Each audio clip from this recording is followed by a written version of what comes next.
شهر رمضان الذي أنزل فيه القرآن هدى للناس وبينات من الهدى والفرقان. أعوذ بالله من الشيطان الرجيم. بسم الله الرحمن الرحيم. قل هو الله أحد الله الصمد لم يلد ولم يولد ولم يكن له كفوا أحد. بسم الله الرحمن الرحيم. قل أعوذ برب الفلق من شر ما خلق ومن شر غاسق إذا وقب ومن شر النفاثات في العقد ومن شر حاسد إذا حسد. بسم الله الرحمن الرحيم. قل أعوذ برب الناس ملك الناس إله الناس من شر الوسواس الخناس الذي يوسوس في صدور الناس من الجنة والناس. صدق اللہ العظیم. سورہ اخلاص مکی صورت ہے اور اس کے اندر 4 آیات مبارکہ ہیں. اس صورت کے اندر اللہ رب العزت کی توحید کو بیان فرمایا گیا اور ہر قسم کے شرک پر رد کیا گیا. اس صورت کے شان نزول میں یہ بات آتی ہے کہ بعض کافروں نے رسول اللہ صلی اللہ علیہ وسلم سے یہ پوچھا کہ آپ جس رب کی عبادت کرتے ہیں وہ رب کیسا ہے، اس کا حسب نسب بیان کریں، اس کی پہچان کرائیں، اس کا تعارف کرائیں. تو جواب میں یہ صورت اتری جس کے اندر بتایا گیا کہ اللہ رب العزت ہر لحاظ سے ایک ہے اور وہ صمد ہے. وہ سب لوگ اس کی محتاج ہیں اور وہ کسی کا محتاج نہیں. نہ اس کی کوئی اولاد ہے، نہ وہ کسی کی اولاد ہے، نہ اس کے برابر کا کوئی ہے. تو اس طرح شرک کی جتنی اقسام تھیں ان سب پر رد کیا گیا. کہ بعض لوگ ایسے ہیں جو اللہ رب العزت کی ذات کو نہیں مانتے، بعض ایسے ہیں جو اللہ کے ساتھ اور معبود مانتے، بعض ایسے ہیں جو اللہ کی اولاد مانتے ہیں، بعض ایسے ہیں جو اللہ کے ساتھ اور بھی معبودوں کو پکارتے ہیں. تو تمام کا رد کیا گیا. چنانچہ اللہ رب العزت نے فرمایا کہ قل، آپ فرما دیجئے، هو اللہ احد، وہ اللہ یکتا ہے، ہر لحاظ سے ایک ہے. احد اس کو کہتے ہیں کہ جس کا کوئی دوسرا نہ ہو. هو اللہ، وہ اللہ، احد ہر لحاظ سے ایک ہے. تو اللہ رب العزت کی ذات بھی موجود ہے اور یکتا ہے، تنہا ہے، وہ واحد ہے، لا شریک لہ ہے، ہر لحاظ سے وہ ایک ہے. اللہ الصمد، اللہ صمد ہے.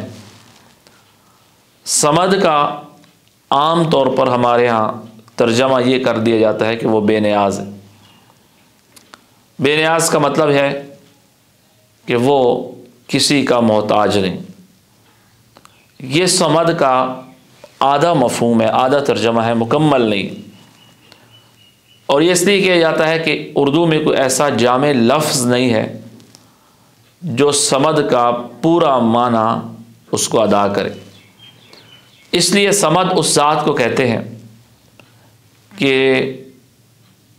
وہ کسی کا محتاج نہیں ہے، بے نیاز بھی ہے اور سب اس کے محتاج ہیں. تو بے نیاز میں صرف ایک مطلب سمجھ آتا ہے کہ وہ کسی کا محتاج نہیں، لیکن اس کا دوسرا مفہوم ساتھ یہ بھی ہے کہ وہ ذات جو کسی کا محتاج نہیں اور ساری کائنات اس کی محتاج ہے، اسے صمد کہتے۔ تو اللہ احد ہر لحاظ سے ایک ہے، اللہ الصمد، اللہ صمد ہے کہ اللہ ایسا ہے کہ تمام کائنات اس کی محتاج ہے اور وہ کسی کا محتاج نہیں، یہ صمد کا معنی۔ لم یلد، نہ اس کی کوئی اولاد ہے، ولم یولد، اور نہ وہ کسی کی اولاد۔ لم یلد، نہ وہ کسی کی، نہ اس کی کوئی اولاد ہے، ولم یولد، اور نہ اس کی کوئی اولاد ہے، ولم یکن لہ، اور نہیں ہے اس کا کفواً برابر کا، احد، کوئی ایک، کوئی اس کے برابر بھی نہیں۔ انسان عام طور پر اسے 3 قسم کی محتاجیاں لاحق ہوتی۔ ایک اپنے سے بڑے کا محتاج ہوتا ہے کہ انسان کا بڑا ہو، باپ ہو، دادا ہو، بزرگ ہو، استاذ ہو، شیخ ہو۔ ایک انسان بعض دفعہ چھوٹوں کا محتاج ہوتا ہے، بیٹا ہے، پوتا ہے، نواسا ہے، اولاد ہے۔ اور تیسرا انسان اپنے برابر والوں کا، اپنے بھائیوں کا، دوستوں کا، ان کا محتاج ہوتا ہے۔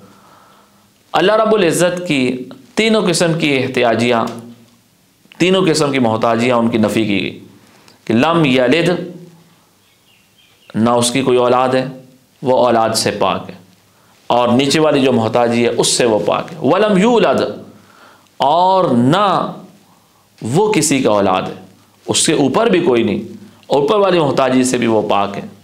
ولم یکن لہ کفواً، اور نہ اس کا برابر کوئی ہے، تو برابر والی محتاجی سے بھی وہ پاک ہے، ہر قسم کے احتیاج سے، ہر قسم کی محتاجی سے پاک ہے، وہ صمد ہے، ساری کائنات اس کی محتاج اور وہ کسی کا محتاج نہیں۔ قل، آپ فرما دیجئے، واللہ احد، وہ اللہ ہر لحاظ سے ایک ہے، اللہ الصمد، وہ اللہ ایسا ہے کہ سب اس کے محتاج اور وہ کسی کا محتاج نہیں۔ لم یلد، نہ وہ کسی کی اولاد ہے، ولم یولد، اور لم یلد، نہ اس کی کوئی اولاد ہے، ولم یولد، اور نہ وہ کسی کی اولاد، ولم یکن لہ کفواً، اور نہ اس کے برابر ہے، احد، کوئی ایک، برابر بھی کوئی نہیں ہے، لہذا ہر لحاظ سے وہ صمد ہے۔ تو گیا کہ اللہ احد، اللہ الصمد، یہ ایک دعویٰ ہے کہ اللہ ایک ہے ہر لحاظ سے، اور وہ صمد ہے کہ سب اس کے محتاج، وہ کسی کا محتاج نہیں۔ اور اس کی دلیل یہ ہے کہ محتاجی 3 قسم کی ہے، اللہ تینوں قسم کی محتاجیوں سے پاک۔ احادیث میں اس سورہ مبارکہ کی بہت زیادہ فضیلت وارد ہوئی ہے، اور بہت زیادہ احادیث ہیں اس میں، اس سورہ مبارکہ کی بہت زیادہ فضیلت بیان کی گئی۔ ایک حدیث پاک کے اندر آتا ہے کہ رسول اللہ صلی اللہ علیہ وسلم نے ارشاد فرمایا کہ جو شخص 10 مرتبہ سورہ اخلاص کی تلاوت کرتا ہے، اللہ رب العزت اس کے لیے جنت میں ایک محل تعمیر کرتے ہیں، اور جو 20 دفعہ سورہ اخلاص کی تلاوت کرے گا، اللہ اس کے 2 محل تعمیر کریں گے، اور جو 30 مرتبہ سورہ اخلاص کی تلاوت کرے گا، اللہ اس کے لیے جنت میں 3 محل تعمیر فرما دیں گے۔ حضرت عمر رضی اللہ تعالیٰ نے عرض کی، یا رسول اللہ صلی اللہ علیہ وسلم، اس طرح تو ہم اپنے بہت زیادہ محل بنا لیں گے۔ تو آپ نے فرمایا کہ اللہ کی رحمت اس سے بھی زیادہ وسیع ہے، اللہ کے لیے کیا مشکل ہے۔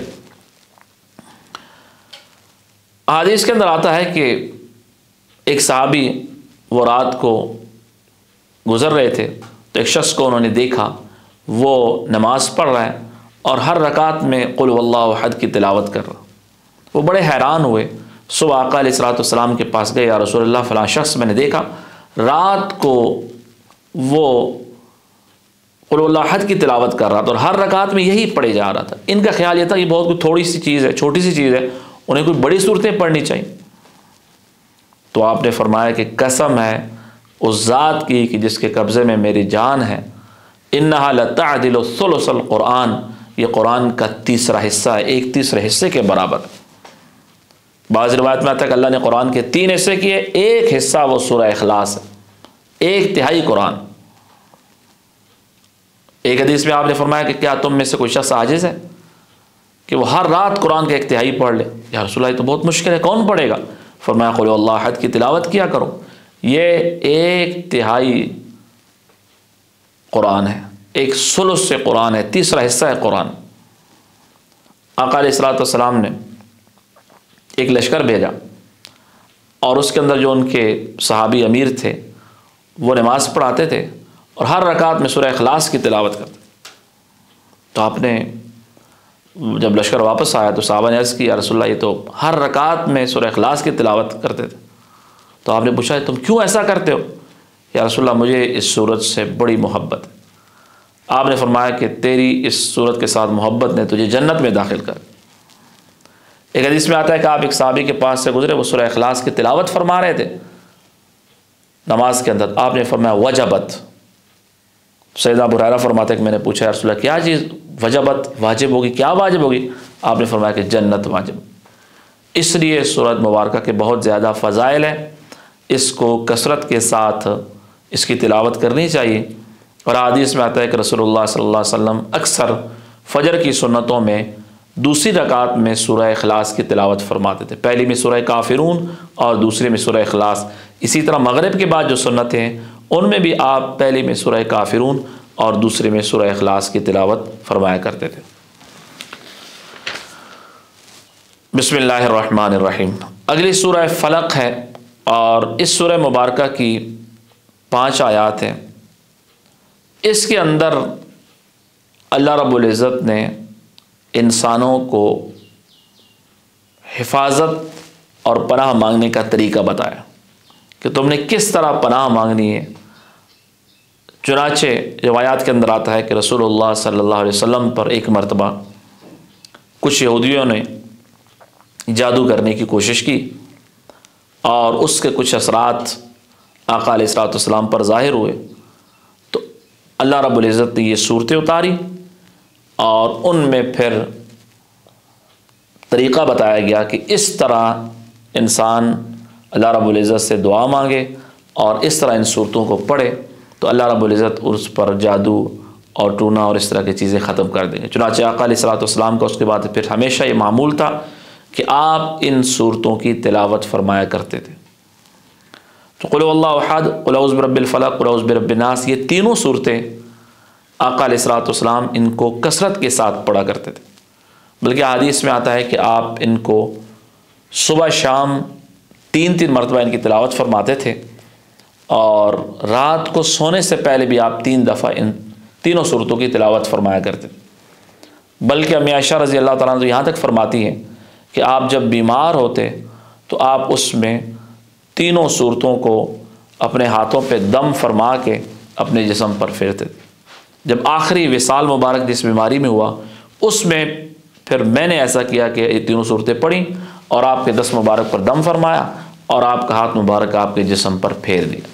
تو اس لیے یہ تینوں صورتیں صبح بھی 3 دفعہ پڑھنی چاہیے، رات کو بھی 3 دفعہ، شام کو بھی، اور رات کو سونے سے پہلے بھی 3 دفعہ پڑھ کے اپنے اوپر دم کر لینا چاہیے کہ ایک دفعہ تینوں صورتیں پڑھیں اور ہاتھوں پہ دم کریں، پورے جسم پر پھیر دیں، پھر دوبارہ، پھر تیسری دفعہ، 3 دفعہ یہ تینوں صورتیں پڑھ کے اپنے جسم پر دم کرنا چاہیے۔ اور حدیث میں صبح شام کے علاوہ جو باقی نمازیں ہیں ان کے بعد بھی 1 مرتبہ ان صورتوں کی پڑھنے کی تلقین کی گئی ہے، اور آقا علیہ الصلوۃ والسلام کا معمول یہ تھا کہ آپ ہر نماز سے فارغ ہو کر 1 دفعہ ان تینوں صورتوں کی تلاوت فرمایا کرتے تھے۔ تو اس لیے صبح شام 3 مرتبہ پڑھنی چاہیے اور رات کو سونے سے پہلے بھی 3 مرتبہ، اور ظہر اثر عشاء کی نمازوں کے بعد بھی 1 مرتبہ ان کی تلاوت کرنی چاہیے۔ قل اعوذ برب الفلق، آپ فرما دیجئے کہ میں پناہ مانگتا ہوں برب الفلق، صبح کے مالک کی۔ پناہ مانگنے کا مطلب میں حفاظت میں آتا ہوں کہ مجھے اپنی حفاظت میں لے لے، برب الفلق، صبح کا رب، کہ اللہ رب العزت میری حفاظت فرمائے، من شر ما خلق، من شر، ہر اس چیز کے شر سے، ما خلق، جو اس نے پیدا کی، جتنی بھی چیزیں اس نے پیدا کی ہیں تمام مخلوقات کے شر سے۔ تمام مخلوقات میں انسان، جنات، جادوگر، شیاطین، ہر چیز آ جاتی ہے، ہر چیز اللہ کی مخلوق ہے۔ اللہ خالق کل شیء، اللہ ہر چیز کا خالق ہے، اس لیے تمام مخلوقات کے شر سے حفاظت اس میں آ جاتی۔ اس لیے حدیث میں آتا ہے کہ آقا علیہ الصلوۃ والسلام نے ایک صحابی کو نصیحت فرمائی کہ ما یتعوذ متعوذ بمثلہ، کہ ان جیسی اور کوئی چیز نہیں ہے کہ جن کے ذریعے انسان پناہ حاصل کرے۔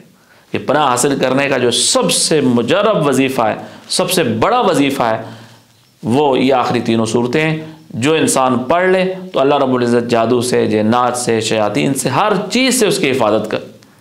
اس لیے جو آدمی بھی یقین کے ساتھ یہ تینوں صورتیں صبح شام پڑھ لے گا، رات کو سونے سے پڑھ لے گا، پہلے پڑھ لے گا، ہر نماز کے بعد ایک ایک مرتبہ پڑھے گا، انشاءاللہ اس پر نہ کوئی جادو اثر کرے گا، نہ کوئی جن اس پر آئے گا، نہ کوئی شیطان اثر کرے گا، کچھ بھی نہیں ہو سکتا، اللہ رب العزت اس کی حفاظت فرمائیں گے۔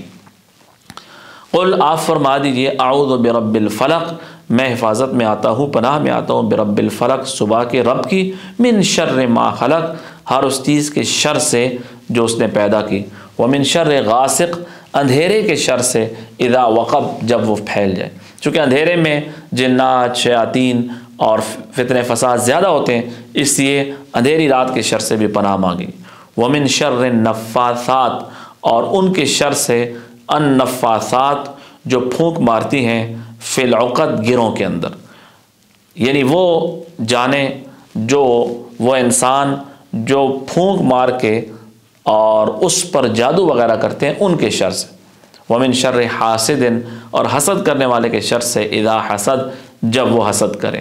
تو حاسدین کے شر سے، اور جو گروں پر پھونک مارتے ہیں یعنی جادوگر وغیرہ، ان کے شر سے، اور اندھیرے کے شر سے، اور تمام مخلوقات کے شر سے میں اس ذات کی حفاظت میں آتا ہوں جو صبح کا مالک ہے۔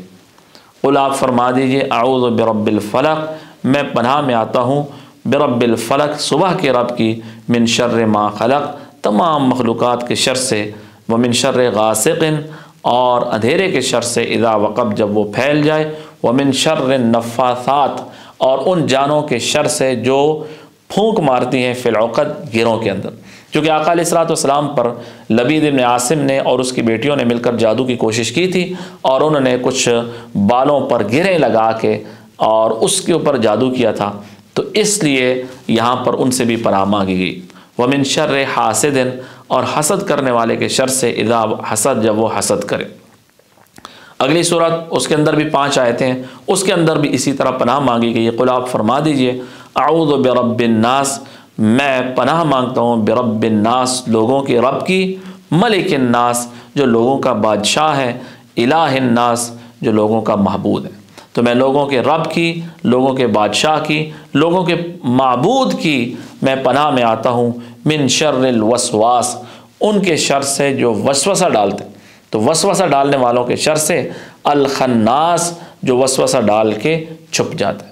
وہ کون ہے؟ الذی یوسوس فی صدور الناس، جو وسوسہ ڈالتے ہیں انسان کے دلوں میں، من الجنت، وہ جنات میں سے ہوں، والناس، یا انسانوں میں سے ہوں۔ تو جنات، شیاطین بھی انسان کے دل کے اندر وسوسہ ڈالتے ہیں، اور انسان بھی وسوسے ڈالتے ہیں، تو ان سے بھی پناہ مانگی گئی۔ قل، آپ فرما دیجئے، اعوذ برب الناس، میں پناہ مانگتا ہوں برب الناس، لوگوں کے رب کی، ملک الناس، جو لوگوں کا بادشاہ ہے، الہ الناس، جو لوگوں کا معبود ہے، من شر الوسواس، اس کے شر سے جو وسوسہ ڈالنے والا ہے، تو وسوسہ ڈالنے والے کے شر سے، الخناس، جو وسوسہ ڈال کر چھپ جاتا ہے۔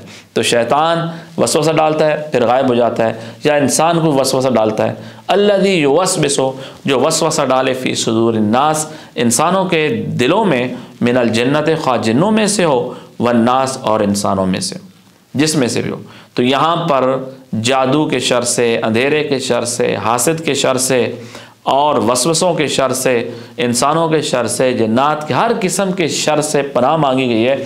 اس لیے تینوں صورتیں انتہائی بڑا وظیفہ ہے اور انتہائی مجرب وظیفہ ہے کہ ان صورتوں کی کثرت کے ساتھ تلاوت کی جائے۔ ان کے بہت زیادہ فضائل بھی وارد ہوئے ہیں، اور ان کی وجہ سے انسان کی اللہ رب العزت حفاظت بھی فرماتے ہیں۔ اسی لیے رسول اللہ صلی اللہ علیہ وسلم ان صورتوں کی تلاوت بھی فرمایا کرتے تھے، اور آپ اپنے اوپر دم بھی ڈالا کرتے تھے۔ اگر کسی انسان کو وسوسے بہت آتے ہوں، اب وسوسوں کی کئی قسمیں، بعض وسوسے ایسے ہوتے ہیں جو انسان کو اللہ رب العزت کی ذات کے بارے میں آتے ہیں، اور بعض وسوسے ایمان کے متعلق آتے ہیں، بعض لوگوں کو وسوسہ نماز کے متعلق آتا ہے کہ میری نماز قبول ہوئی نہیں ہوئی، بعضوں کو طہارت کے وسوسے آتے ہیں کہ میں پاک ہوا ہوں نہیں ہوا، میرا وضو ہوا ہے نہیں ہوا، کوئی جسم کا وضو خشک رہ گیا۔ تو یہ وسوسے یاد رکھیں، ان وسوسے جو آتے ہیں، ایک تو یہ کہ انسان ان وسوسوں کے آنے سے پریشان نہ ہو، کیوں کہ اس لیے کہ وسوسہ شیطان ڈالتا ہے، اور شیطان وسوسہ وہیں پر ڈالتا ہے جہاں پر اسے ایمان نظر آتا ہے۔